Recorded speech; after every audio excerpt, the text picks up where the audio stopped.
بسم الله الرحمن الرحیم. الحمد لله وحده والصلاة والسلام على من لا نبی بعده. فصل فی سننها. این فصل در مورد سنت های نماز می باشد و انشاءالله که به فکرم 2-3 صحیفه هست. امام چرونبولانی می گوید وهی 51. یعنی من این در مورد این رقم ها برای شما چندین بار گفتگی هستم که این تنها برای آسان کردن، مختصر ساختن، روشن ساختن برای نوآموز هست. عموما دیگر مؤلفین این گونه رقم نمیگذارند برای سنت ها، برای واجب ها، چون که در بعضی عمل ها اختلاف می باشد و بعضی علما بعضی عمل ها را یک جای دو تا را یک جای حساب میکنند یا یک تا را نصف میکنند و جدا جدا حساب میکنند. این تنها برای آسان ساختن هست که تقریبا در نماز 51 سنت می باشد. میگوید اولا و پیش از آن که در این باب آغاز کنیم، البته من کمی به شما اشاره کردگی هستم که ارکان نماز یا رکنهای نماز آن عملهایی را گفته می شود که به آنها نماز قبول نمی شود. به آنها اگر آنها انجام داده نشوند نماز قبول نمی شود. و بعدا بخش واجبات را گذاشتیم. بخش واجبات هم بخش مهمی نماز هست، یعنی آن قسمت هایش هست که از جهت دلیل کمتر هست قوت دلیل. از مثلا منبع های حدیثی اثبات می شود این عمل ها. به مانند رکن ها دلیل قوی نمی باشد، اما باز هم دلیل قوی هست. تنها کمتر دلیل فرق می کند که این از بخش اصول الفقه هست که من حالا با شما نمی فهمونم. اما بخش سنت چگونه فرق می کند از بخش واجبات و رکنهای نماز، یعنی این در درون نماز رو ما بحث کرده ایستادیم. ما در مورد رکعت های فرض و رکعت های سنت گپ نزده ایستادیم. این درباره عمل های سنتی هست که در درون نماز سنت حساب می شوند و اگر کسی آنها را رها کند، چی سهوان باشد، چی خطاان باشد، چی عمدن باشد، یعنی دیده و دانسته باشد، چی از روی سراسیمگی باشد، از روی فراموش خاطری باشد، فرق نمی کند از چی سبب رها می کند، ترک می کند یک سنت نماز رو، نمازش باز هم قبول می شود. البته این گپی جدا هست که ما باید نمازهایمان را و این چنین تمام عبادتهایمان را باید به طور سنت کوشش کنیم که انجام دهیم. اما اگر کسی انجام ندهد، گرچه که این یک عملی اگر البته به عذر و قصدن رها کند طرز سنت را یا عمل سنت را در نماز، البته این یک عملی ملامت شده هست و ناپسندیده هست، اما باز هم نمازش قبول می شود و از سرش و از ذمه‌اش ساقط می شود. یعنی گناهکار نمی شود از سبب رها کردن نماز، که نمازش قبول می شود.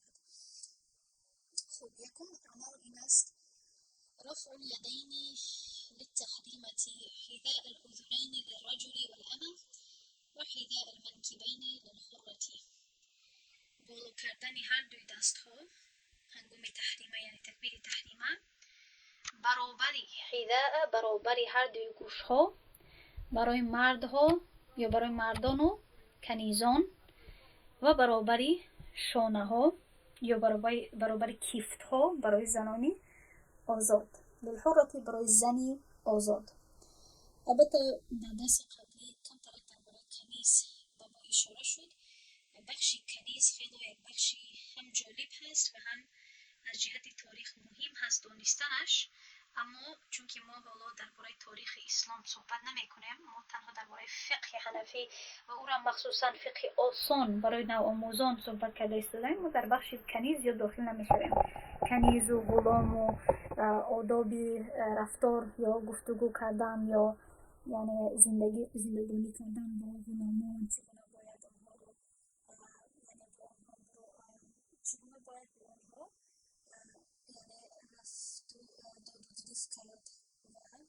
رفت و کردار داشت. تمام این بخش خودش رو دارد، اما ما در این بخش داخل نمیشویم.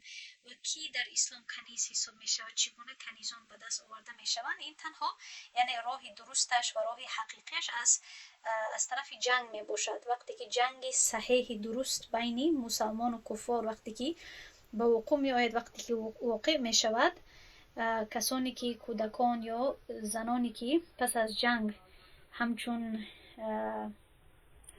اسیر گرفته میشوند، آنها را کنیز گفته میشود و این چندین تا فایده های خودش را دارد و این یک ضرورت تاریخی و زمانوی بود در دوری پیامبر صلی الله علیه و آله و چند سالهای پس از آن. اما با مرور زمان نه فقط مسلمانان این کار را انجام دادن و این کار را پیش بردن، بلکه در آن زمانه قریب تمام کشورها، قبیله ها، دولت ها این کار را انجام میدادند. وقتی که جنگ میکردن با هم دیگر، از دو طرف وقتی که زنها رو میگرفتن، یعنی همچون اسیر، همچون قیدی، آنها کنیز حساب میشیدن. اما این تنها اسلام بود که کنیزان رو، غلامان رو به حد احترام داد، آنها رو به مانند یک انسان همراه آنها رفتار کرد و آنها رو زدن، سنجش کردن یا ظلم و ستم کردن ممنوع گشت.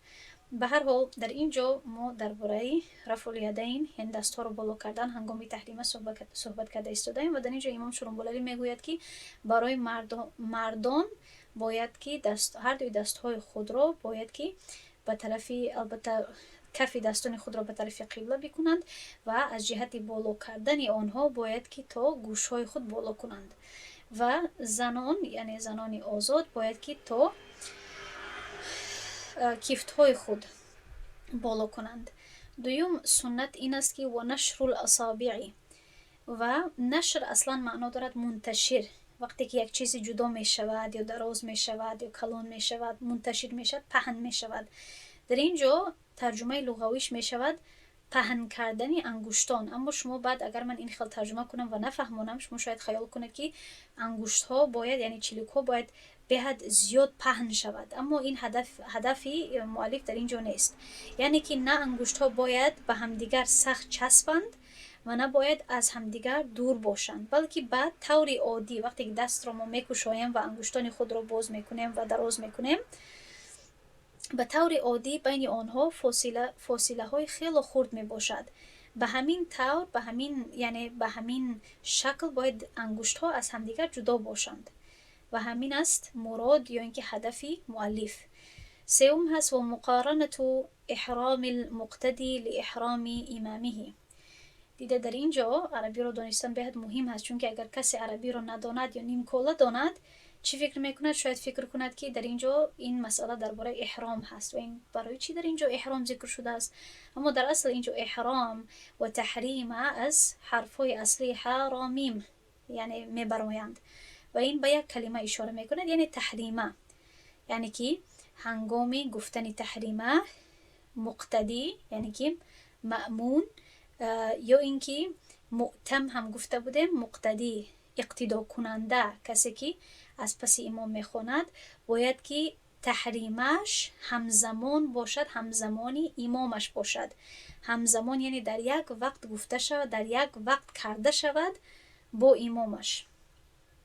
این البته این قول نزدی امام العظم امام ابو حنیفه رحمه الله است که میگوید همین که امام الله اکبر، یعنی هنگام گفتنش مقتدی هم باید در یک وقت بالا کنند، اما احتیاط کند که مقتدی پیش از امام تمام نکند، یعنی تحریمش باید تمام نشود. برای همین پیروی کردن از قول صاحبین در آن احتیاطی بیشتر هست، چون که صاحبین یعنی دو شاگردان امام ابو حنیفه چی میگویند؟ میگویند که مقتدی باید تحریمش رو پس از امام به فاصله بگوید. چگونه؟ یعنی که همین که امام اکبر یعنی برا رسد، همین زبانش برای اکبر که رسد، مقتدی باید دستان خود را الله اکبر گفته، یعنی الفی لفظ جلاله رو باید بگوید، یعنی که را با الف باید گویا پیوسته باشد در یک وقت، یعنی فوراً پس از الله اکبر امام باید مقتدی الله اکبر خودش را بکند و بگوید، یعنی که یک پس از دیگر باشد به فاصله. و چطوری که گفتم نزد خود امام در یک وقت. برای همین در اینجا امام شرنبولری چی میگوید که مقتدی باید با امامش در یک وقت الله اکبر بگوید، تحریمه بگوید. خب اکنون در اینجا و وضع الرجلی، باز هم درباره دستان هست، درباره دستان، درباره چگونه دستا رو گذاشتن. چهارم میگوید و وضع الرجل یده الیمنى علی الیسرى تحت سرته، که این سنت هست که مرد، وضع یعنی گذاشتن، گذاشتن مرد دستی راستش رو علا بالای چپش در زیری صورتی در زیری نوفش. و اکنون میفهماند که چگونه باید دستها بالای همدیگر گذاشته شود. یعنی هر دوی دستها وقتی که یک جای شدن زیر نوف گذاشته می شود. این رو فهمیدیم. اما میگوید طریقه گذاشتن یک دست بالای دیگر دست چگونه است؟ میگه صفت الوضعی، طرزی گذاشتن دستان چیست؟ ان یجعل باطن کفه الیمنى علی ظاهر کفه الیسرى، که کفی دستی راستش رو بر روی کفی دستی چپش گذارد و انگشتی خرد و انگشتی کلانی دستی راستش که در بالا هست باید حلقه کند یا اینکه گرد کند بر بالای بندی دستی چپش گذارد. ببینید باطن کفه الیمنى، کفی یعنی کفی راستش، درونی کفی راستش باید بالای کفی چپش گذارد. محلقا اسم فاعل در اینجا استفاده شده است، یعنی که در حالتی که حلقه کند. حلقه میدانید گرد رو گفته میشد، دایره رو گفته میشد، یعنی یک حلقه کند یا دایره بسازد با دو انگشتی دستی راستش، انگشتی خرد و انگشتی کلان بالخنصر. خنصر این کلمه رو هر خیل گفته می شود، 3-4 خیل گفته می شود. خنصر از همه مشهورش هست. والابهام در انگشتی خرد و کلان رو باید علی الرسغ بالای بندی دستی چپش حلقه بسازد. این است برای مردم. و وقتی که این طرز رو کرد باید هر دوی دست ها رو زیر نافش گذارد. و وضع المرأة یدیها علی صدرها من غیر تحلیق، و باید که زن هر دوی دستانش رو بالای سینه‌اش گذارد بدون تحلیق کردن، یعنی که بدون ساختنی حلقه یا دایره، همین خیلی راست میگذارد. تا اینجا درباره دست شد. یعنی که قریب 5 سنت در مورد دستان شد. یعنی که اگر فرض کنیم برای اون که شما این بخش رو خوب بفهمید و ثمره این بخش رو بفهمید، اگر کسی دستان خود رو بالا نکند، فرض کنیم همین خیر الله اکبر گفته در نمازش داخل شود و دستان خود را فرض کنیم که در دو پهلوی خود همین خیل گذارد، یعنی دستای خود را نبندد، وضع نکند، نمازش آیا قبول می شود؟ قاعده رو فهمیده؟ جواب دهید. یعنی که ترک میکند، دستان خود را هیچ نمیبندد، چی زن باشد چی مرد باشد، همین خیل در دو طرفش راست میگذارد و نماز خود را همین خیل میخواند. اعوذ بالله من الشیطان الرجیم، بسم الله الرحمن الرحیم، تا اون که مثلا تا آخر نمازش یا اینکه رکوع میکند، بعد دستان خود را بالای زانوهایش میگذارد، میشود بله نمازش قبول میشود. برای اون که چی رو ترک کرد؟ یک عملی سنت رو ترک کرد. خب عملی سنت رو ترک کرد. البته ملامتش میکنیم چون که ما دعوای اهل سنت و الجماعه بودن رو میکنیم که ما اهلی سنت هستیم، یعنی پیروان سنت پیامبر صلی الله علیه و آله هستیم. پس کسی که دوستدار پیامبر صلی الله علیه و آله هست باید کوشش کند که تمام سنت هایش رو پیروی کند، مخصوصا سنت هایی که در درون عبادت ها باشد. خب اما اگر از جهت قضا، از جهت قضاوت، از جهت فتوا اگر کسی این گونه بپرسد میتواند ترک کند. مخصوصا مثلا یک مثالی من چخل گویم، یک مثالی هم عادی و هم مثالی یعنی حقیقی رو برای شما پیش کنم. یک کسی میگوید که من در دستم گیپس هست یا دستانم شکست، الله ما رو محفوظ نگه دارد، آیا من میتوانم که نمازم رو با این طرز بخونم که هر دوی دستانم در دو طرفم باشد؟ در جواب میگویم که بله. و چگونه ما این جواب را دادیم؟ برای آن که ما میدانیم، ما رکنهای نماز رو میدانیم، شرایط نماز رو میدانیم، واجبات و سنت هایش رو میدانیم و میگویم که از جهت قیاس، یعنی قیاساً و از جهت دانستن فقه ما این را جواب دادیم. برای آن که سنت ها، ترک سنت بر ادا شدن عبادت خلل نمیرساند، از این سبب ما میگویم که بله مخصوصاً باز تو عذر داری. بالای این باز قاعده عذر رو هم تطبیق میکنیم یا به نظر میگیریم. در اینجا دو چیز شد، هم ترک کردن بستن وضع الیدین سنت هست و نماز به اجرا کردن سنت هایش پور حساب می شود.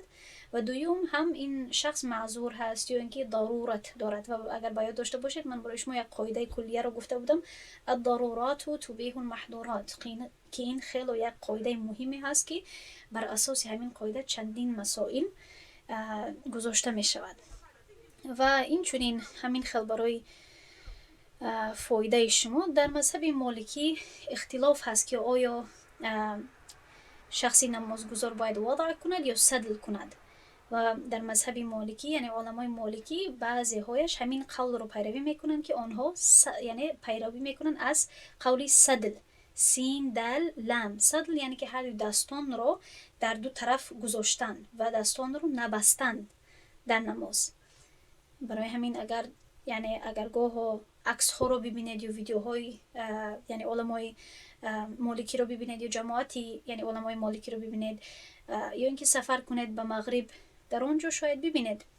البته من نمیدونم دقیق که در مذهب مالکی قول مفتبی چیست، اما میدونم که همین دو قول وجود دارد و بحث و مباحثه می شود که کدامش درست تر هست. به هر حال میگذاریم به ششم، و الثناء، خواندن ثنا. سبحانك اللهم، الله اکبر، سبحانك اللهم و بحمدك و تبارک اسمك و تعالى جدك و لا اله غیرک. همین سبحانك اللهم که ما یعنی ستایش الله سبحانه و تعالی رو در این دعا ذکر میکنیم یا بیان میکنیم در آغاز نماز. گفتن این هم چی است؟ سنت است. و التعوذ، و گفتن تعوذ پیش از قرائت. و التسمیه اول کل رکعت، و گفتن بسم الله در اولی هر رکعه. و التأمین و آمین گفتن. تأمین از کلمه خودی آمین یعنی گرفته می شود یا به همین کلمه اشاره می کند. گفتن آمین یعنی پس از فاتحه. و التحمید، و این چنین تحمید یعنی معنای لغویش همین است که حمد الله رو بیان کردن، اما این هدفش اشاره میکند این کلمه در نماز، در فصل نماز این اشاره میکند به حمد الله رو پس از رکوع گفتن، یعنی گفتنی ربنا ولک الحمد. خب تمام این ذکرها و دعاها، تمام اینها از ثنا سر شده تا تحمید سنت هست. یعنی که اگر آنها رها شوند، تمامش رها شود یا یکی از آنها رها شود، نماز باز هم قبول می شود. اکنون والاصرار بها، و آن را شاید فکر کنید که این به یک چیز اشاره می کند، اما این به اصلا این به تمام اینها اشاره می کند. از ششمش گرفته تا دهمش می گوید که و آنها را خاموش گفتن یا آنها را پست گفتن.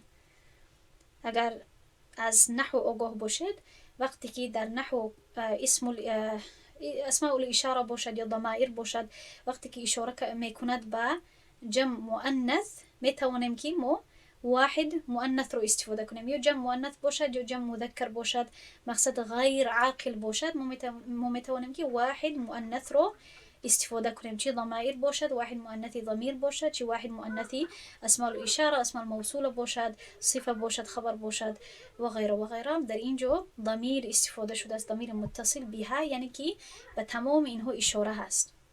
چی معنا دارد؟ یعنی که از ثنا سر شده تا گفتن آمین، یعنی آنها رو پست گفتن، آنها رو با خاموشی گفتن، این سنت هست. خب یعنی که اگر ما اقتدا کنیم، پیروی کنیم از سنت، آنها رو ما خاموش میگوییم. البته در گفتن آمین اکثری مقتدین یا کسانی که اقتدا میکنن از پس امام، حتی مردان هم که باشن، عموما یعنی در جامعه مردم عامه از این با خبر نیستن. خیلی مردم شوقمندی دارن در بلند گفتن آمین. طبق مذهب حنفی آمین باید پست گفته شود. البته طبق دیگر مذاهب، مخصوصا مذهب به فکرم امام شافعی هست که آمین رو بلند میگویند. برای همین هست که مثلا اگر در عمره رفته باشد یا اینکه در شما زیاد در مابین زیاد مذاهب نمی باشد در تاجیکستان، اما در روسیه اگر نزدی مثلا مسجد شافعی اگر رفتن نماز خوانده باشد، شاید شنوید که آنها آمین رو بلند میگویند.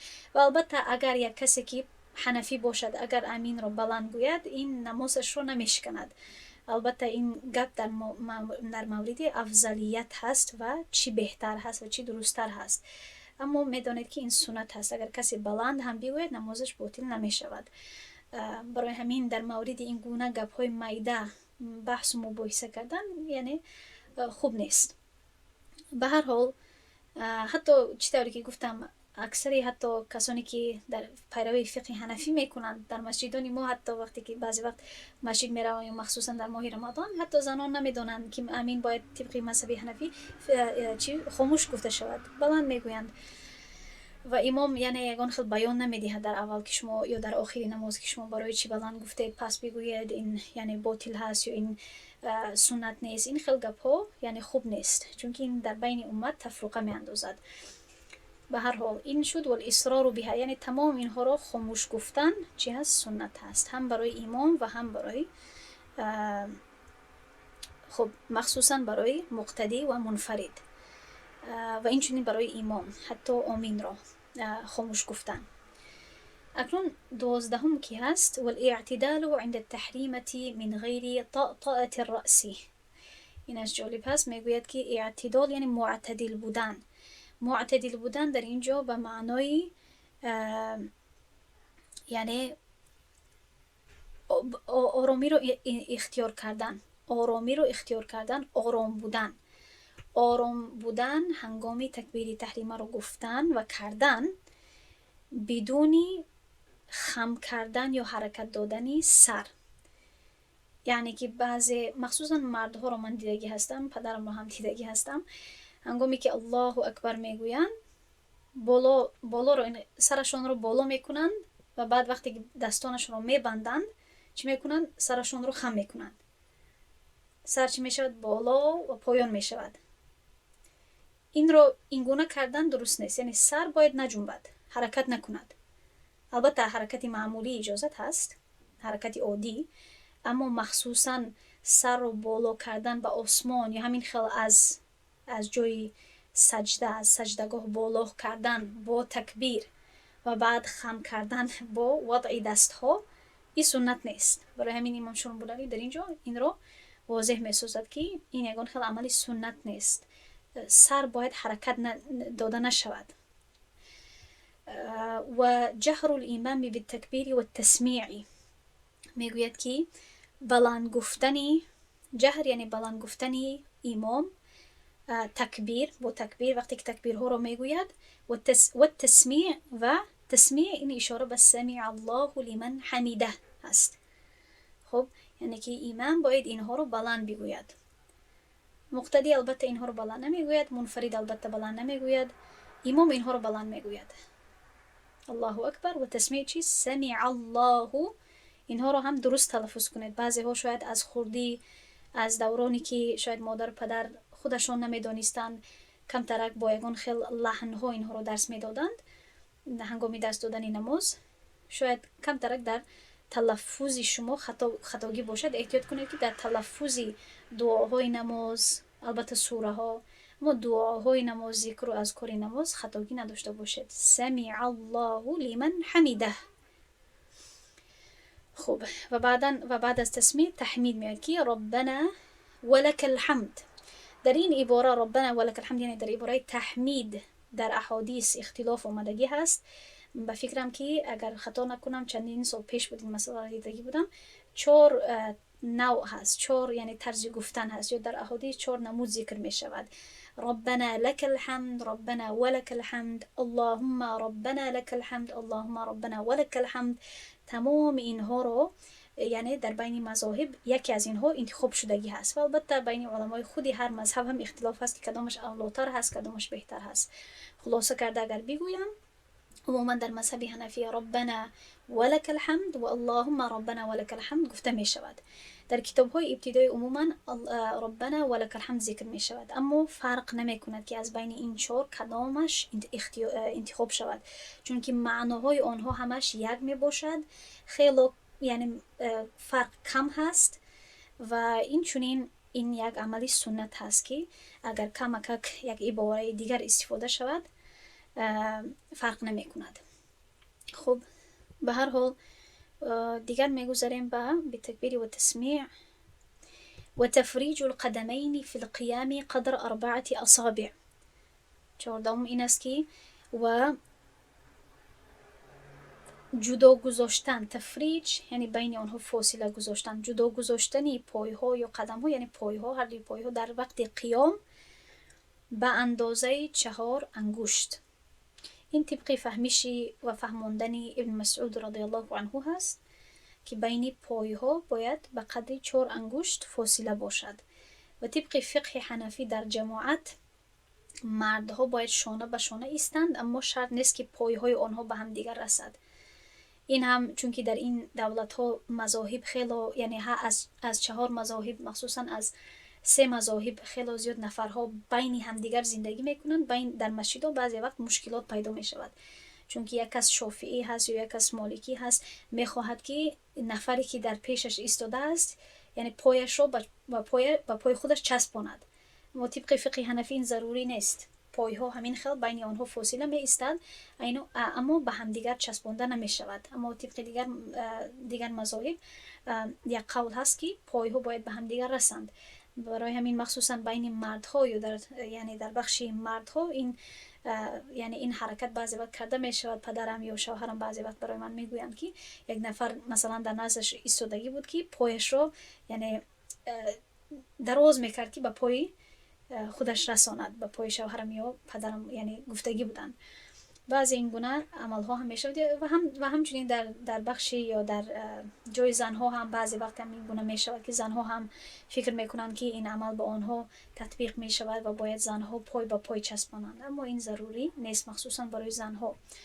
و ان تكون السورة المضمومة للفاتحة من طوال المفصل في الفجر والظهر ومن أوساطه في العصر والعشاء ومن قصاره في المغرب لو كان مقيما. در آخر میگوید اگر مقیم باشد، یعنی که این برای مسافرها نیست. چی میگوید؟ میگوید سنت هست که سوره‌ای که بعد از فاتحه خوانده می شود از سوره های طولانی مفصل باشد در نمازهای فجر یعنی بامداد و پیشین، فجر و ظهر. خب و خودی سوره های مفصل از سوره حجرات آغاز می یابد تا سوره الناس و همین سوره ها رو ما به 3 قسمت تقسیم می کنیم. بخش یکمش طوال هست، بخش دویمش سوره های میانوی هست یا میانه، اوسط یا وسط، و بخش کوتاهش یعنی قصار گفته می شود. یعنی از سوره الحجرات تا سوره البروج یعنی سنت هست که آنها در نماز فجر و ظهر خوانده شود از بین همین سوره ها، چون که درازتر می باشند. و در نماز عصر و عشاء از بروج تا بینه انتخاب کند و در بخشش در نماز عصر بله و عشاء. و در نماز مغرب چون که نماز مغرب وقتش خیلی کم هست و نماز باید کوتاه نگه داشته شود، برای همین از قصار مفصل یعنی که از بینه تا ناس باید سوره رو انتخاب کند اگر مقیم باشد. خب این هم سنت هست، چون که پیامبر صلی الله علیه و آله در بعضی احیان یک سوره کوتاه را در دیگر نمازها هم خواندگی هست. برای همین این تنها یک عملی سنت هست. و اگر مسافر باشد چی؟ و ای سورة شاء لو مسافرا، و اگر مسافر باشد اختیار دارد کدام سوره را که میخواهد میتواند که بخواند. و این چنین هم مسافر و این چنین اگر نیازمندی داشته باشد، اگر یگان خیلی ضرورت باشد برای عجله کردن. مثلا در حدیثی می آید که پیامبر صلی الله علیه و آله درباره این ذکر میکند که یعنی بعد احیانا میخواهد که سوره دراز را یا درازتر را قرائت کند در نماز در جماعت، اما میشنود از پسش که یک طفلی خرد گریه دارد و برای همین نیازمندی، برای همین ضرورت، برای شفقت و رحمتی که دارد سوره رو کوتاه‌تر میکند یا سوره کوتاه رو قرائت میکند به جای سوره دراز. برای همین اگر کسی مادر باشد، نیازمندی داشته باشد، ضرورت داشته باشد، چی به طفلش به اون ضرورت داشته باشد یا اینکه مادر و پدرش به او یک ضرورتی یعنی ضرورت داشته باشند یا همین خیلی اونجا عجله دارد، اگر سوره کوتاه رو خواند یعنی باکی ندارد، ملامت نمی شود که این سنت رو ترک کرد. و اطالة الاولى فی الفجر فقط، و میگوید که رکعت اول رو در نماز فجر درازتر کردن از رکعت دوم فقط. امام شرنبولی در اینجا یک قول مذهبی احناف رو ذکر میکند که تنها در نماز فجر، اما یک قول دیگر هم هست که چونین هست که در تمام نمازها باید که رکعت اول درازتر باشد. این یک قول دیگر هم هست که تفصیلاتش در مراقی هست برای کسایی که میخواهند بیشتر بخوانند. برای چی در اینجا یک فایده ای که امام شورنبولاری به فکرم در مراقی ذکر میکند این است که البته نماز فجر یک نمازی هست که مردم پیش از این نماز خواب هستند، در حالت خواب، یعنی خواب شدن هستند، خواب هستند یعنی آگاه نیستند، باید که بیدار شوند، به مسجد بیایند، مخصوصا مردان وقتی که باید جماعت روند. برای همین اگر رکعت اول دراز کرده شود و از طوال خونده شود، طوال مفصل اگر خونده شود، این وقت میدهد برای مردان که جماعت کلانتر شود و مردان و به نماز حضور شوند. و تکبیر و رکوعی و تکبیری رکوع را گفتن و تسبیحه ثلاثا و 3 مرتبه تسبیح گفتن در رکوع، یعنی که سبحان ربی العظیم، سبحان ربی العظیم، 3 مرتبه تسبیح هم سنت هست. و اخذ رکبتیه بیدیه و قپیدن یا گرفتن یا گذاشتن دستهایش بالای زانوهایش.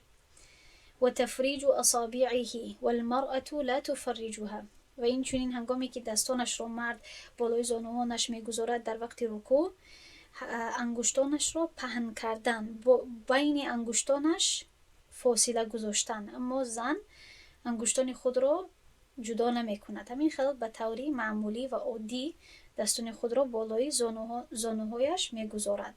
و نصب ساقیه، و از اینجا هم نصب ساقیه یعنی که ساقهایش رو، یعنی پایهایش رو راست نگه می دارد، پایهایش رو قد نمی کند. و بسط ظهره، و پشتش رو، قامتش رو هم، یعنی بله پشتش رو راست می کند. بسط ظهره، پشتش رو، ظهره این پشتش رو میشه بسط و راست کردن. و در اینجا بعد وضاحت می دهد که و تسویت رأسه بعجزه، یعنی برابر کردن سرش با پشتش، سر و پشتش یعنی پوزش، پشتش از پشتش پایان همون قسمتش باید با سرش راست باشد. برای همین در اینجا ضمیری یعنی مذکر رو استفاده میکنه که تمام این برای مرد ها می باشد. اینقدر پس شدن. اگر زن، در اینجا به فکرم درباره زن نمیگوید، میگوید درباره سجده زن، اما درباره رکوع نمیگوید که زن اگر پشتش راست نشود این باکی ندارد، برای آن که قاعده های طرزی گذرانیدن نماز برای زنها طبق فقه حنفی بر اساس قاعده استر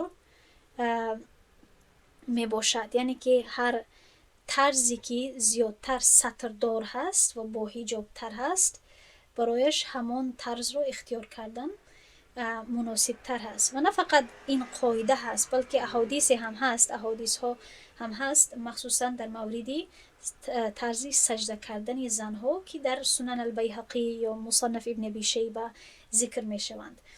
اما چون که این احادیث عموما در صحیحین نمی باشد، مردم خیال میکنن که این حدیث ها وجود ندارد، اما حدیث صحیح یا حدیث قابل قبول تنها در صحیحین نمی باشد، دیگر کتاب های حدیث هم هست، مثلا مصنف ابن ابی شیبه، چطوری که گفتم سنن امام البیهقی، که در اینها در این کتاب های حدیث هایی هست که اشاره میکنه که زن طرز نمازش باید همین گونه باشد که زیادتر حجاب دار باشد، زیادتر سطردار باشد.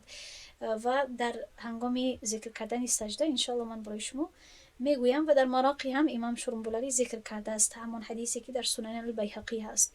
و رفع من الرکوع، و میگوید که دوباره بلند شدن، برخیستن پس از رکوع. و القیام بعده مطمئنا، و استادن، آرام استادن پس از رکوع، یا استادن پس از آن به طوری که انسان اطمینان شود، یعنی که مطمئن شود، یعنی که آرام شود.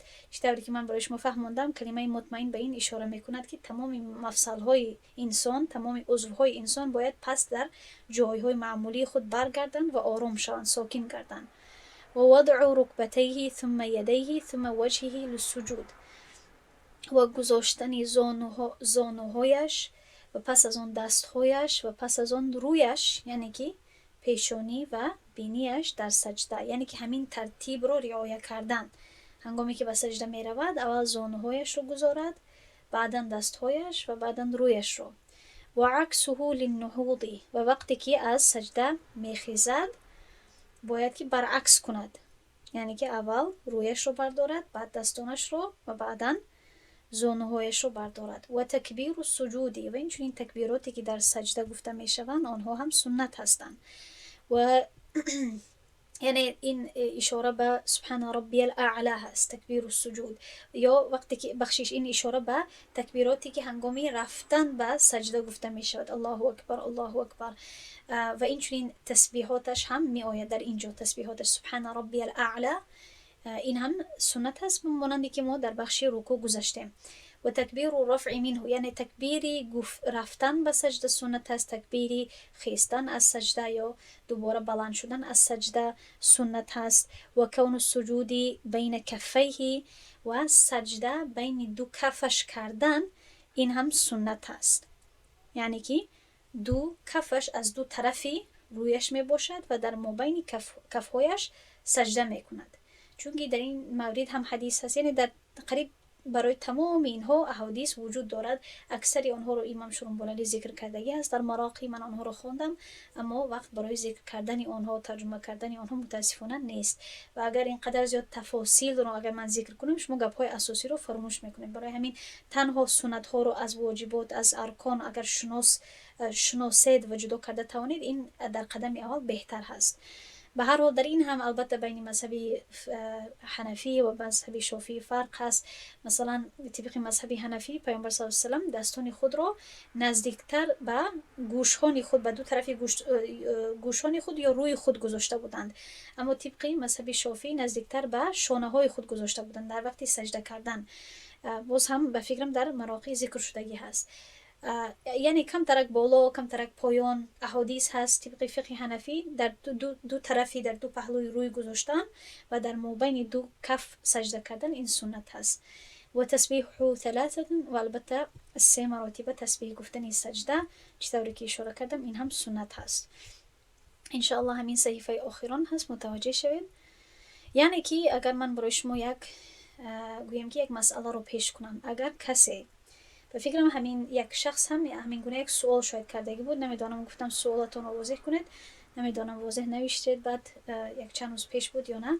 اما اگر کسی اگر دستان خود را، هر دو کفهای خود را اگر در زمین گذارد و بعد روی خود را از پایان دستان خود اگر گذارد، یعنی که در مابینش نباشد، از پایانش باشد، خب آیا نمازش قبول می شود؟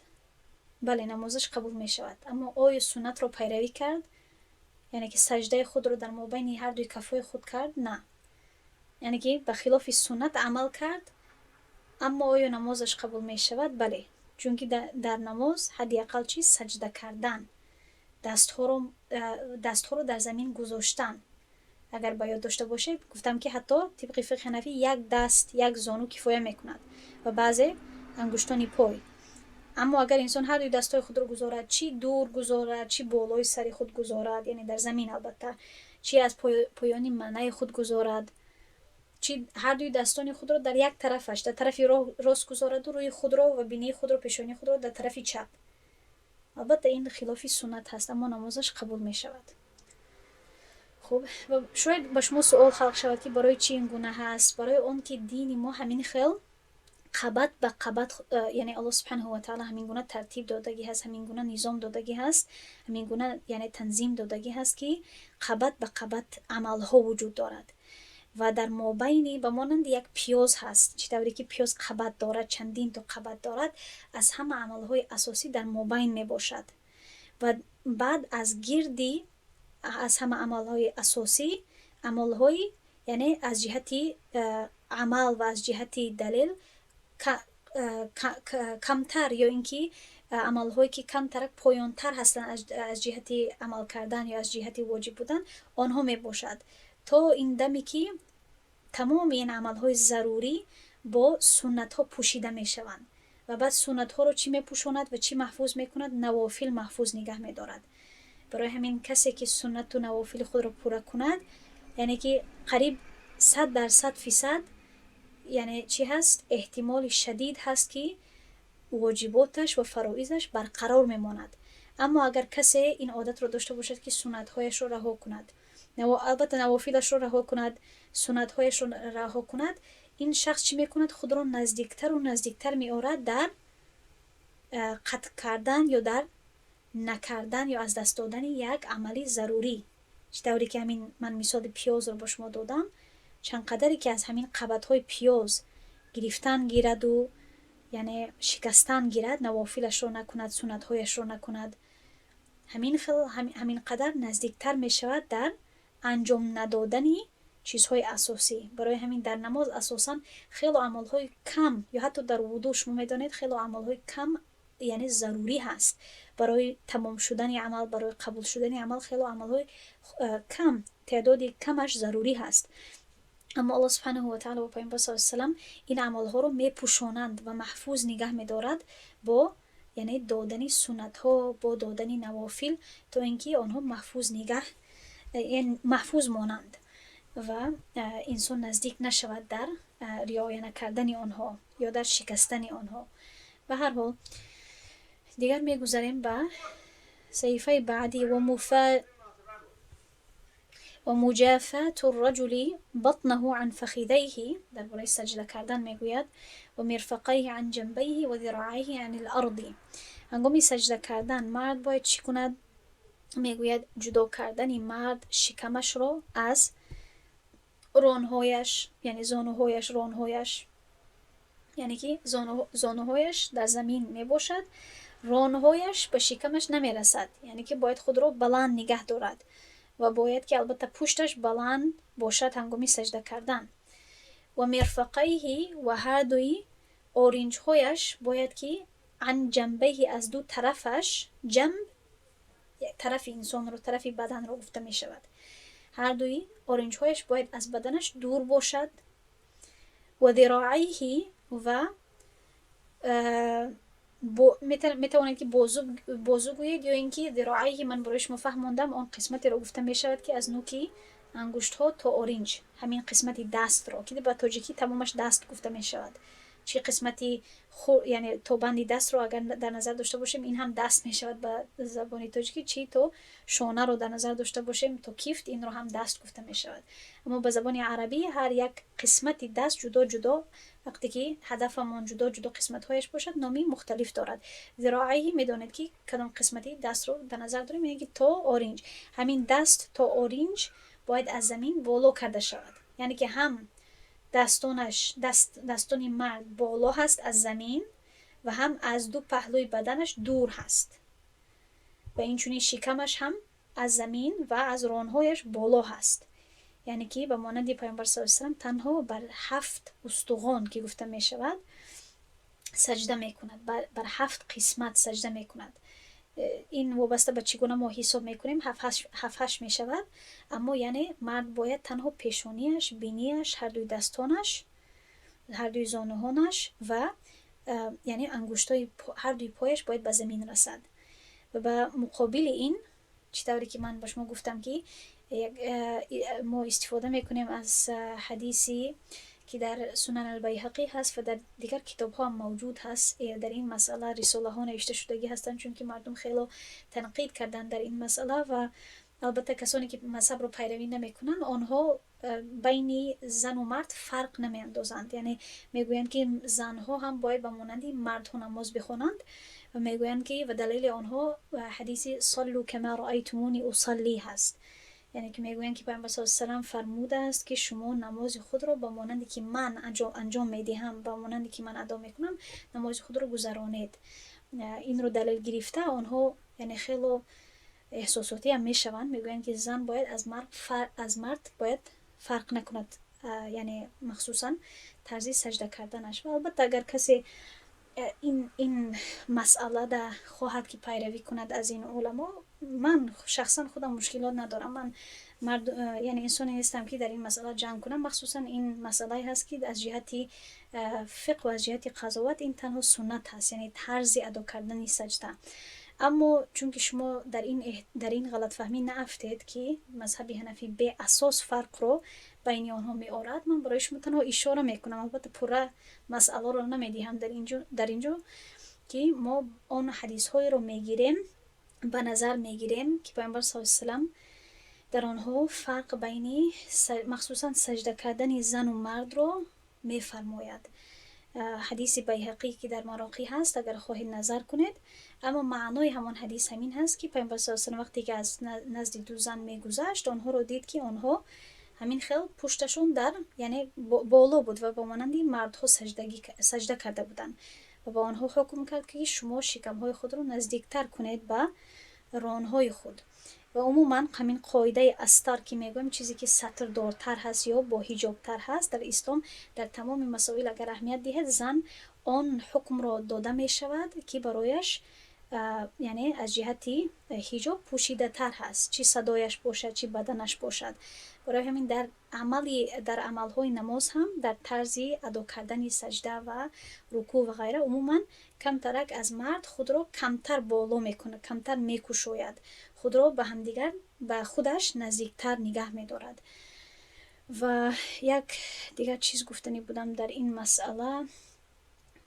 بله، و جواب احناف به این حدیثی که داده می شود صلوا کما رأیتمونی اصلی این است که بله ما این حدیث را قبول میکنیم و این را رد نمیکنیم. این حدیث صحیح هست، درست هست، قابل قبول هست، اما هدفی پیامبر صلی الله علیه و سلم در این حدیث این است که چطوری که من عموما به شکلی علی الاطلاق نماز میخوانم، یعنی که چطوری که من اول به نماز داخل میشوم مثلا تکبیر میگویم، بعد رکوع میکنم یا بعد قرائت میکنم، بعد رکوع مثلا به رکوع میروم و از رکوع بالا میشوم و سجده میکنم، یعنی عموما در هر قسمتی نماز چطوری که من نماز رو میگذرانم همین خیلی شما نماز خوانید. یعنی عموما چطوری که من نماز میخوانم شما نماز رو با مانند من خوانید. یعنی که مسلمان ها نباید با مانند نصرانی ها و با مانند یهودی ها یا با مانند یک دینی دیگر یا یک یعنی مردمی دیگر باید عبادت خود را گذرانند یا با اختیار خود عمل ها رو انتخاب کنند، بلکه باید با مانندی که پیامبر صلی الله علیه و سلم با ما طرز نماز را درس داد به همون یعنی به همون طرز باید نماز را ادا کنند. اما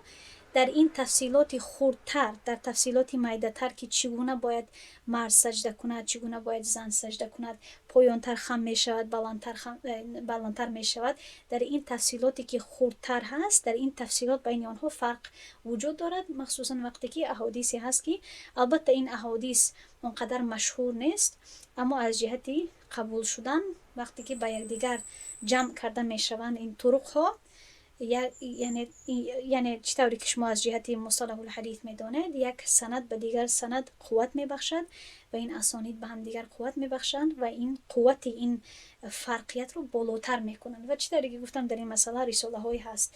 خب والقومة والجلسة بین السجدتین، قومه و الجلسه در این قسمت قریب به یک چیز اشاره میکنند. قومه یعنی که بالا شدن بعد از سجده، خب خود را بالا کردن پس از سجده و نشستن به حالت نشستن برگشتن این سنت هست. اما این رو فراموش نکنه که در بخش واجبات ما علاقه خواندگی بودیم که به حالت قریب به نشستن برگشتن این ضروری هست، اما خودی نشستن یعنی پره به حالت نشستن برگشتن بین دو سجده این قسمتش سنت هست، اما نزدیک شدن به نشستن ضروری هست. یعنی حداقل انسان باید نزدیک شود به حالت نشست، گرچه که خودی نشستن بین دو سجده سنت هست. فرقیت رو خوب درک کنید ان شاء الله. خب باید کم ترک زودتر تمام کنم چون که قریب 1 ساعت می شود. و وضع الیدین علی الفخذین فیما بین السجدتین، و هر دو دستان رو بالای فخذین بالای زانو ها گذاشتن در ما بین دو سجده.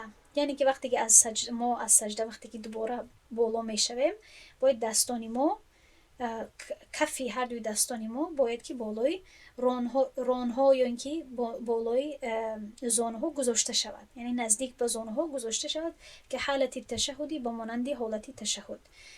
خب این است 38مش. و افتراش و رجله الیسرا و نصب الیمنى. یک عکس رو من برای شما در گروه روان کردگی هستم، اگر خواهید آن را نظر کنید، گرچه که بهترین نیست، یک کم ترک در اینجا فرقیت هم هست، اما ببینید الافتراش در طرف چپ هست و التورک در طرف راست هست، در عکسی که من روان کردگی هستم. همین شکل رو در اینجا امام شوربولاری میفهماند. عموما طبق مذهب حنفی مردها هنگام نشستن آنها حالت افتراش رو انتخاب میکنند و در حالت نشستن دو حالت است، افتراش و تورک. افتراش در عکس در طرف چپ، همون عکس رو که میبینید آن رو گفته میشود، یعنی که پای چپش رو چی میکند؟ ببینید مرد پای چپش رو به یک پهلوش گذاشته است در زمین، راست ماندگی هست و نصب الیمنه و پای راستش رو بالا کردگی هست، به این حالتی که انگشتان پای راستش به طرف قبله هستند. این حالت رو باید مرد اختیار کند طبق مذهب حنفی. اما زن باید حالتی تورک رو یا نشست تورک رو انتخاب کند، یعنی که چی میکند؟ پای چپش رو از پایانی پای راستش به یک طرفش میگذارد. در مابین سجده اگر این پای راستش رو بالا کند باکی ندارد، اما عموما بعضی ها تورک رو به یک نمودی دیگر میفهمانند که هر دوی پای ها به طرفی چی میباشد؟ به طرف راست در یک پهلو گذاشته میشود. برای همین اگر کسی تورک رو به این طرز ادا کند باکی ندارد، باز هم از جهتی یعنی این یک مسئله کلان نیست. اما بعضی ها تورک رو به این نمود فهماندند که تورک یعنی که زن باید هر دوی پایهایش رو به یک پهلو گذارد، یعنی که بالا نکند به یک پهلو، اما انگشتان هر دوی پایهایش باید به طرف قبله باشد، اما در طرف راستش باید باشد. پای چپش بالای پای چپش میشیند و پای چپش رو از زیر پای راستش به طرف راستش میآورد و اینچنین پای راستش بالای پای چپش میباشد و به طرف راستش البته گذاشته میشود. خب والاشاره، یعنی که اگر، یعنی باز هم میخواهم که شما این مسئله ها رو خوب درک کنید که اگر از شما سوال شود شما به سوال تیار باشید یا بفهمید. یعنی اگر کسی پایهایش رو یا طرز نشست، یکم خیلی این قسمت ها رو یا یکم خیلی از این دو بخشی که میبینید، دو طرزی که میبینید اگر اختیار نکند یا اینکه بالای هر دوی پایهایش اگر بشیند، اکثر مردم رو یعنی میبینم مردمی که نو نماز خوان میشن یا نمیدونن، یعنی علم نو مختن چی میکنن، خصوصا در تاجیکستان ما بالای هر دوی پایهایشون میشینند. مثلا افتراش رو نظر کنید، مرد بالای پای چپش نشسته است، پای راستش هم همین خیل بعد طرف مقابل چی میکنند؟ دراز میگذارد، به پهلوش میگذارد و بالای هر دوی پایهایش میشیند. اگر کسی این گونه بکند، البته اگر شما تعلیم داده توانید، خوب هست که تعلیم دهید که این طرزی، یعنی طبق فقه حنفی این از طرزی درست و این طرزی دقیق تر هست. اما اگر کسی گوش نکند یا اینکه نخواهد مصلحت شما رو بگیرد یا اینکه شما گفتن نتوانید، باز هم نمازش قبول می شود.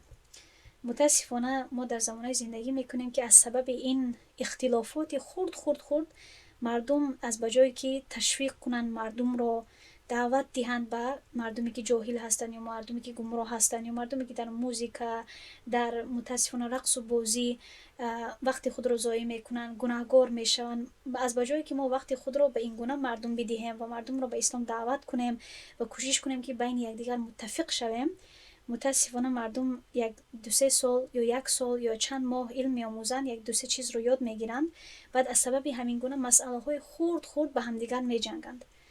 این خیلی جای تأسف است. برای همین من برای شما یک نصیحت رو میکنم که شما از جمع این گونه نفرها نشوید.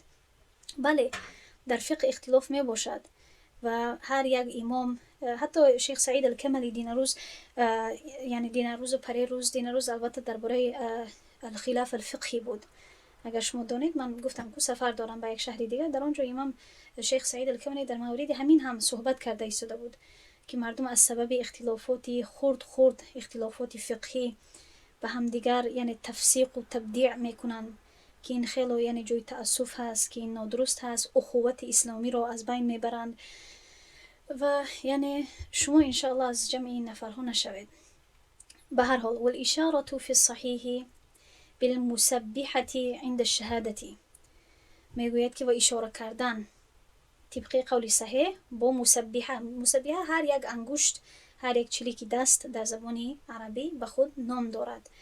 مسبحه البته برای تسبیح، یعنی همون انگشتی که تسبیح میگوید، این رو سبابه در دوران جاهلیت سبابه میگفتن، چون که با این انگشت سب میکردن، یعنی که دو میزدن یا اینکه گپی قبیح میگفتن، یا این یک اشاره قبیح بود. اما در اسلام ما این رو مسبحه میگوییم، یعنی که انگشتی البته توحید و غیره، اشاره به وحدانیت الله سبحانه و تعالی، یعنی احد هست. بله، یعنی این انگشتی که اشاره میکنند به کلمه احد. بالمسبحه عند الشهادة، هنگامی شهادت گفتن، یعنی که هنگامی که متشهد در تشهد میگوییم اشهد ان لا اله الا الله و غیره، هنگامی گفتن همین عبارت ما چی میکنیم؟ انگشتی اشاره خود رو بالا میکنیم به شکل احد، یعنی اشاره میکنیم و میگوید یرفعها عند النفی و یضعها عند الاثبات، یعنی که هنگامی نفی کردن، یعنی که اشهد ان لا اله، لا که میگوییم ما نفی میکنیم، نیست، یعنی نیست خالق، نیست خدای، نیست آفریدگار، نیست اله.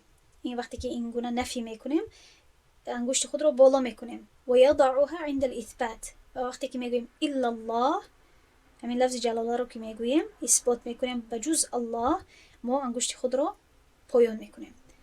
یعنی که طرزی اشاره کردن رو هم میفهماند. در اینجا متاسفانه یک چیز رو که نمیفهماند این است که چگونه طبق مذهب حنفی ما باید دست خود رو، یعنی شکل دست چگونه میشود، این رو نمیفهماند. و در این هم بین این مذاهب فقهی اختلاف هست. مذهب مالکی یک قول رو اختیار میکند، مذهب شافعی دیگر قول رو، اما طبق مذهب حنفی همین قدر رو دانید خوب هست که ما انگشت خود رو حرکت نمیدیم، یعنی بالا پایان نمیکنیم. خب این طبق یک فقه دیگر هست. شاید دیده باشید اگر عمره رفته باشید یا اگر در یکم مسجدی رفته باشید که بین، یعنی مردم از چندین از دیگر مذاهب باشد، بعضی ها انگشت خود را بالا پایان بالا پایان بالا پایان میکنند. این اگر خطا نکنم به فکرم طبق مذهب مالکی هست، در یادم نیست، اما طبق یک مذهب دیگر هست. اما طبق مذهب حنفی ما انگشتی کلان خود را با انگشت میانه خود یک جای میکنیم و انگشتی اشاره خود را بالا میکنیم و بعد در وقتی اثبات پایان میکنیم و همین خیل میگذاریم دست خود را. و قراءة الفاتحة فيما بعد الاولیین، قرائت کردن سوره فاتحه بعد از دو رکعت اول، یعنی در رکعت سوم و چهارم سنت هست. این طبق قولی امام هست. صاحبین میگویند، باز هم میگویند که این واجب هست، یا به فکرم برعکس مراقی رو ببینید، به فکرم صاحبین میگویند که سنت هست و امام میگوید که نه در رکعت سوم و چهارم واجب هست. اما از دو قول یک قول هست. و الصلاة علی النبی صلی الله علیه و سلم فی الجلوس الاخیری، البته درود فرستادن، صلات فرستادن به نبی صلی الله علیه و سلم در جلسه یا در نشست آخر چی هست؟ باز هم سنت هست.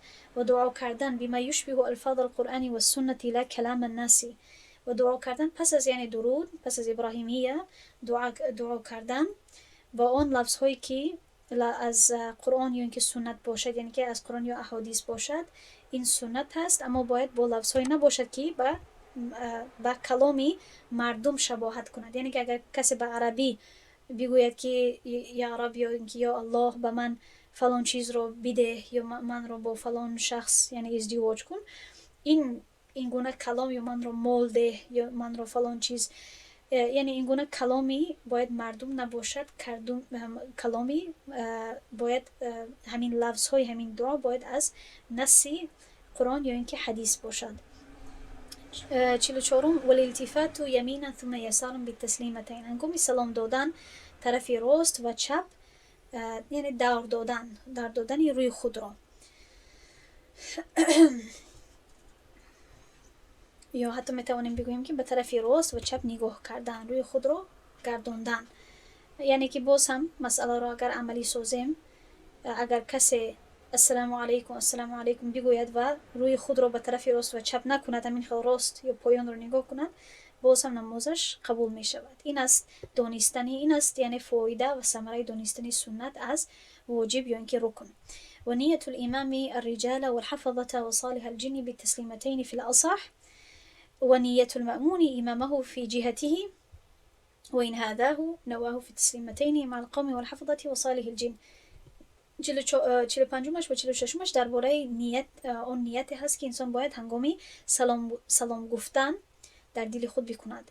یعنی که به کی سلام داده ایستاده است. امام باید همان مردمی که در پشت خود نماز یعنی مقتدی هستند آنها رو باید نیت کند. حفظه یعنی که فرشتگان رو، ملائکه‌ای که حفظه نام دارند، بعضی ها میگویند حفظه یعنی آنهایی میباشند که همین اعمال ما رو می نویسند. حفظه اشاره به همین ملائکه می باشد.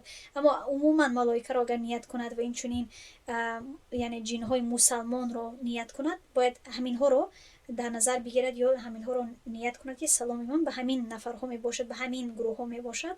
هنگامی سلام دادنش طبق قولی صحیح تر. و مأموم یعنی مقتدی، الکی 3 کلمه شد برای این. مأموم گفته، مؤتم گفت، مقتدی گفت. تمام این رو به نظر بگیرید.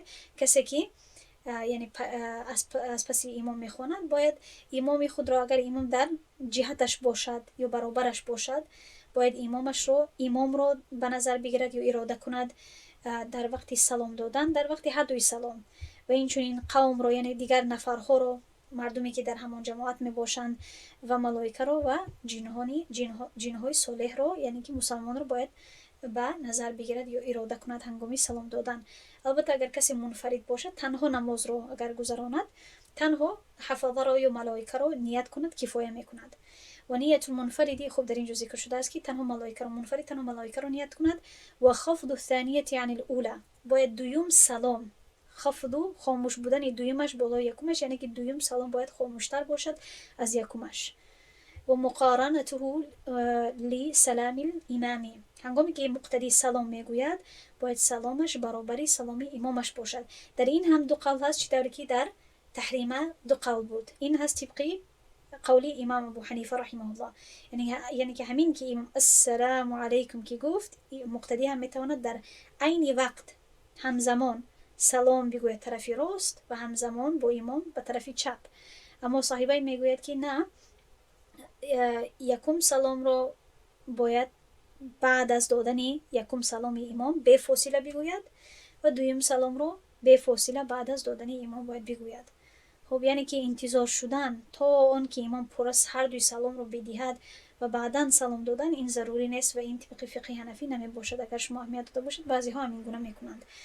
یعنی که ما نزدیکتر و بگیم که قریبتر هستیم یا همراهتر هستیم با امام از بجایی که دورتر باشیم یا دیرتر رکنهای خود را و عملهای خود را انجام دهیم.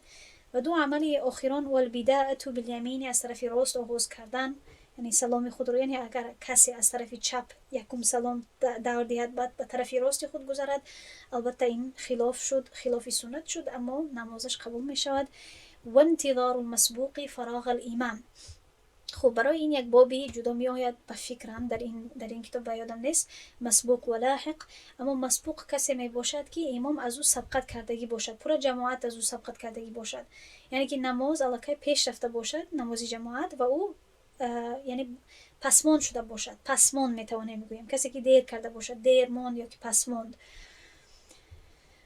این گونه شخص وقتی که به جماعت مثلا پس از 2 رکعت در نمازی که 4 رکعت داشته باشد یا حتی پس از 1 رکعت هم باشد، اگر به جماعت شامل شود، باید که در آخر پس از سلام گفتن امام باید نماز خود را به تکمیل رساند. باید همان رکعت های از دست رفته را باید ضم کند، باید اضافه کند. برای همین این شخص تا همراه امام تا آخر نمازش را میخواند، اما سلام نمیگوید. می ایستد که امام یکم سلام خود را بگوید، دوم سلام خود را بگوید و بعدا مطمئن که شد میخیزد از جایش و رکعت‌های اضافه‌ای که از دست داده بود در اول آنها را اضافه میکند. برای چی باید انتظار شود و مطمئن شود که امام هر جای سلام خود را بگوید؟ برای آن که یکی امام به جای سلامی آخر سلامی سجده سهو را در نظر داشتگی باشد، یکم سلام را خواهد که به طرف راست بدهد و سجده سهو کند، چی باید یعنی اطمینان شد، مطمئن شود که این سلامی خاتمه نماز هست و بعد از آن خسته رکعت‌های اضافه را علاوه میکند. خب انتظار شدن مسبوق، شخصی پسمانده، فراغ شدن امام یعنی از سلام از نماز. انشاءالله تا همینجا درس رو میگذاریم. میخواستم این قسمت رو هم گذاریم اما درس خیلی دراز شد. در همینجا انشاءالله درس رو میگذارم. سبحان الله و بحمده سبحانك اللهم و بحمدك نشهد ان لا اله الا انت نستغفرك و نتوب الیک. شما کم ترک در اینجا نوشتید، شاید بعضی سوال ها هم هست. من این رو پس از انشاءالله همین درس میبینم، جواب میدیم. کسی که سوال داشته باشد، اگر سوالی بیشتر داشته باشید حاضر نویسید، پس از درس انشاءالله من به شما جواب میدیم. در این وقت میتونم که این ثبت رو برای شما آماده کنم. السلام علیکم و رحمت الله و برکاته.